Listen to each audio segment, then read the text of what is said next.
I was in university in Singapore, and then I had a lot of free time in my second year in university, so I wanted to find something interesting to do. Then I went into theatre. So by chance, I was in an audition and I was brought into professional theatre companies while I was still in university, started theatre acting. So I was an actor for about 8 years from theatre. I went to London to read theatre, and then I moved to China. I lived in Beijing for 4 years just to be an actor. So I was an actor for film and TV in Beijing, in English productions and in Chinese productions as well. And from being an actor, I evolved into, I would say, like being a director. I started to make my own projects, moved to Macau after China, and directed my first feature film. When I was living in Beijing, I was searching for another place to go where I can initiate my own projects. And I thought Macau was the best place to go to because I was still very much an actor, even now, especially back then. And I didn't want to go too far from mainland China because that was where I was based before Macau, because I thought I would still have projects there, and I wanted to be also close to Hong Kong.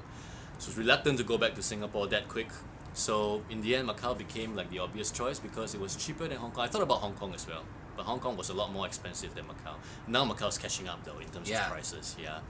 So decided it was going to be Macau, and also I thought like there were very few or maybe like nobody really knows filmmakers in Macau or films made in Macau. So I thought that was like an opportunity to kind of shoot in a so-called exotic location that maybe the film festival world or the international audience would like to look at.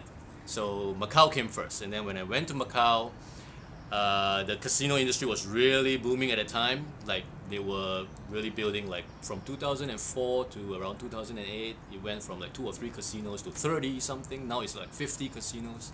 Oh wow. So I decided to make that theme, but it wasn't all about gambling. It was more about like choices that people make. People from across the border in mainland China and people from the other side of the border in Macau, the Macau residents. It was about what casinos meant to people from both sides of the border. I love borders because I'm like traveling all the time. Like I'm very sensitive towards borders, and I just love like what things mean to people from like the visitors and the local people and people who stay there temporarily or people who were born and raised in the place. I just love this kind of thing. It was about returning home. So at that time, I was living in Macau, and it was 2010, and I lived abroad for almost 10 years already at the time.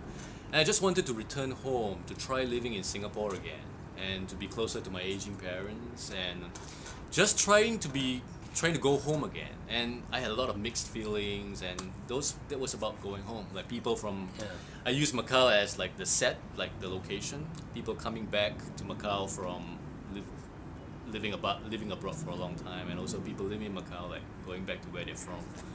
So it was about, like, I call it returnees, but I might change the name. So I like acting and directing in equal amounts, I would say. Yeah. So I'm trying to train myself to write, to be a good writer as well, because I think that's the start of any independent, especially independent projects. So I want to train myself to write, and I edit my own stuff too. So, I know. Yeah, and I actually enjoy editing. I also enjoy editing for other people. Oh, really? So yeah, but I would like to create my own stuff. I say first and foremost, and also continue to be an actor if I can. Right. I've lived in Tokyo 2.5 years now, so I didn't just arrive. So yeah, so my film got commercially released first in Japan, including Tokyo, and then subsequently went back to Singapore, and it got released just recently in Macau. So Japan is special for me in that sense, that my first film, the first commercial release was in Japan, and it's a bit of a surprise for me because the film wasn't in Japanese and it had no Japanese elements. I'm not Japanese myself, but I guess fate brings it to Japan to like have its first screening.